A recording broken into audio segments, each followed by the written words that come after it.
तो जय हिंद फ्रेंड्स, हम पढ़ रहे थे धीर सिंह धाबा की शिक्षा विज्ञान की बुक। और जैसा कि आप जानते हैं कि धीर सिंह धाबा की इस बुक में हम पहुंच चुके थे व्यक्ति की विभिन्नता के टॉपिक पे। ठीक है, तो आज हम व्यक्ति की विभिन्नता के टॉपिक को आगे कंटिन्यू करेंगे। हमने 158 पेज नंबर तक पढ़ लिया था। अब हम आगे पढ़ेंगे 159 पेज नंबर से कंटिन्यू करेंगे। 159 पेज नंबर में क्या क्या जानकारी दी है।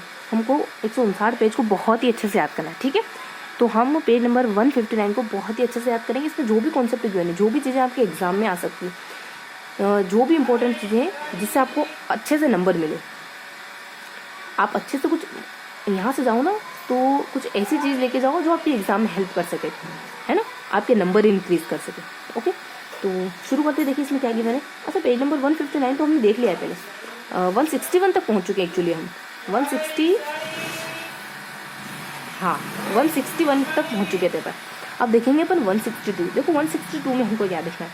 162 में हमको है ना प्रतिभाशाली और सृजनात्मकता में अंतर पढ़ना होगा। और कुल मिला के हमको है ना क्रिएटिविटी के बारे में पढ़ना है यहाँ पे। तो कौन सी ऐसी महत्वपूर्ण बातें जो यहाँ पे क्रिएटिविटी के बारे में गिवन है। यहाँ पे क्रिएटिविटी के बारे में देखो,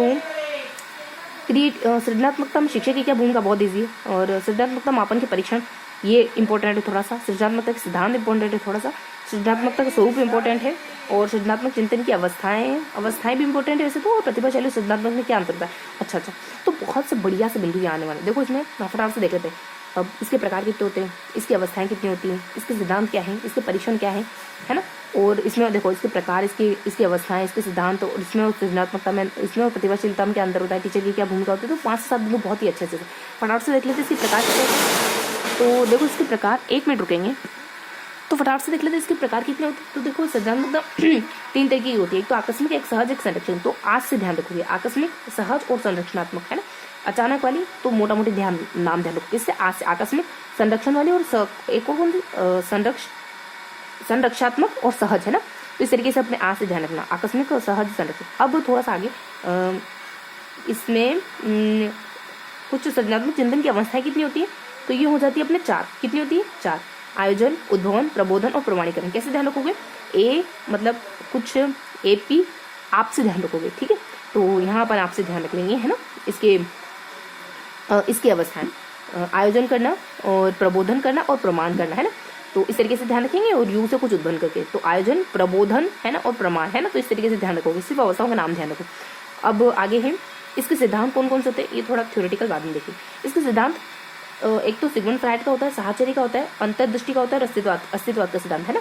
तो 4 है। कौन कौन से, तो मसा, है ना, मसाज, मान लो मसाज। तो इस तरीके से ध्यान रखोगे।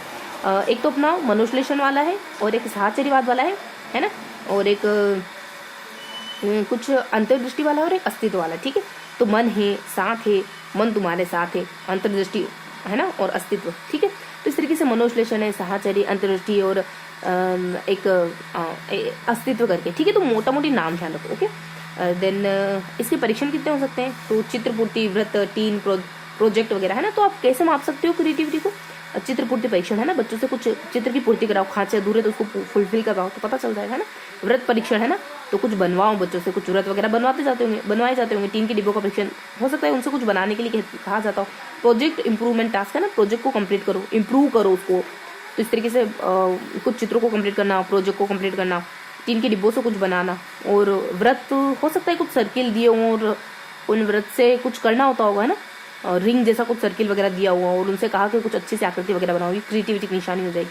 इस तरीके से मोटा मोटी हमने कुछ इनके परीक्षणों के बारे में जाना है। अब इनकी जो बेसिक चीज़ें वो तो हमने देख ली। इसकी अवस्थाएं कितनी होती है हमने आप करके देखा, है ना। कि पहले हमारा कुछ पी से तो प्रबोधन करके कुछ था, प्रमाणीकरण करके कुछ था, और उद्भवन करके कुछ था, और आयोजन करके कुछ था। और प्रकार भी हमने कुछ आज करके देखा, संरक्षणात्मक और सहज, और ऐसे अपने कुछ इसके प्रकार में से कुछ था ना, चलो ऐसे कुछ था, आपने ऐसा हल्का से इसके प्रकार जान लिए हमने। और फिर इसकी हमने इसके परीक्षण जाने, व्रत वाला है, देन टीम के डिब्बों वाला है, देन एक चित्र को पूरा करो, एक प्रोजेक्ट को कंप्लीट करो, इस तरीके के परीक्षणों को जाना। ठीक है, तो ये कुछ बेसिक बातें पता कर ली। अब थोड़ा सा देखो यहाँ क्या था, आकस्मिक। ठीक है, तो ये तो कुछ बेसिक, अच्छा सिद्धांत भी हमने पता कर। तो सिद्धांत तो हमने पता कर, एक तो मनोविश्लेषण है, एक साहचर्य करके था, है ना। और एक दो और कोई ऐसी कुछ बेसिक सिद्धांत होते हैं, जैसे कि अंतर्दृष्टि का सिद्धांत। देखो ये सारे ना एक्चुअली सीखने के सिद्धांत है, जानते हो ना। साहचर्यवाद का सिद्धांत इसने दिया था, उसने पाउलो ने। अंतर्दृष्टि का आपने वही उस सुल्तान वाला जानते हो ना, मनोविश्लेषण ये भी अपने चलो कुछ सीखने के सिद्धांत है, एक आधा को इधर है, बाकी सीखने के साहचर्य वगैरह और अपने अंतर्दृष्टि का सिद्धांत है ना।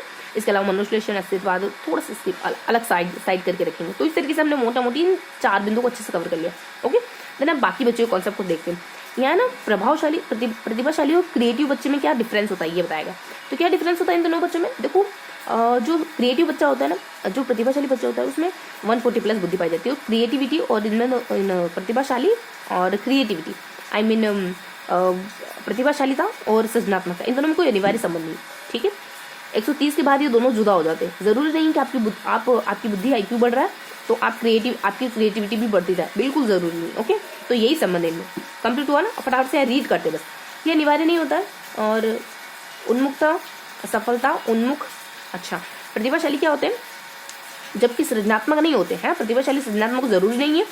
और 130+ होती है प्रतिभाशाली, उच्च बुद्धि लब्धि 130+, और क्रिएटिव में कितनी होती है? खाली 110 या 120 ही होती है। ओके, और मंद बुद्धि सृजनात्मक नहीं हो सकते। हाँ, लेकिन ये भी है कि मंद बुद्धि तो नहीं हो पाएंगे ना। प्रतिभाशाली अध्ययन में विशेष सफलता, सृजनात्मक सामान्य अध्ययन। और बेरन क्या कहते हैं? सृजनात्मकता पहले से विद्यमान वस्तुओं तत्वों को मिलाकर नए संयोग बनाना। और एक आधी परिभाषा ध्यान रखेंगे, है ना। तो बेरन है तो आपने मान लो 2 तत्वों को मिलाकर, 2 रंगों को मिलाकर के आपने कुछ नया बना दिया। तो तत्वों को मिलाकर कुछ बनाना है ना, एक नया रंग बना दिया आपने, है ना। बेरंग, हालांकि वो रंग थोड़ा सा फीका फीका सा है, लेकिन आपने 2-3 रंगों को मिलाकर बना दिया, कुछ तो नया कलर बनाया है। ठीक है। देन मेडनी कहते हैं सिद्धात्मकता, साहचर्यात्मकता तत्वों का नवीनतम मिश्रण। मेडनी क्या कहते हैं? नवीनतम। मेड यानी आपने बनाया कुछ नया, तो बनाया कम से कम नवीनतम मिश्रण, है ना।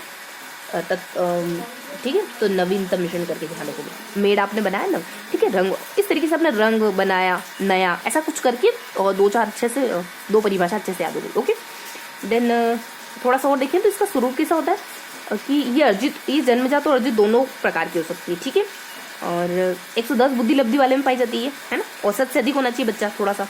और इसमें ये वाला चिंतन शामिल होता है। आप सारी बहुत बढ़िया से कॉन्सेप्ट है, 30 साल तक ये बढ़ती है, बहुत अच्छे से कॉन्सेप्ट है, सार्वभौमिक होती है, मतलब हर जगह पाई जाती है।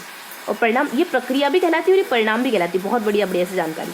मानसिक क्रिया जिसका प्रशिक्षण द्वारा विकास किया जा सकता है। ठीक है, और इसको ऊपर मतलब ज्ञान भी कर सकते हैं, मूर्त अमूर्त शाब्दिक अशाब्दिक रूप में हो सकते हैं। ठीक है, तो बहुत अच्छे कॉन्सेप्ट है ये, 5 से 7 कॉन्सेप्ट, है ना। तो इस तरीके से हमने कुछ बढ़िया सी बातें देखी इनसे जुड़ी। ओके, देन शिक्षक की क्या भूमिका होती है? बहुत ईजी गोइंग है।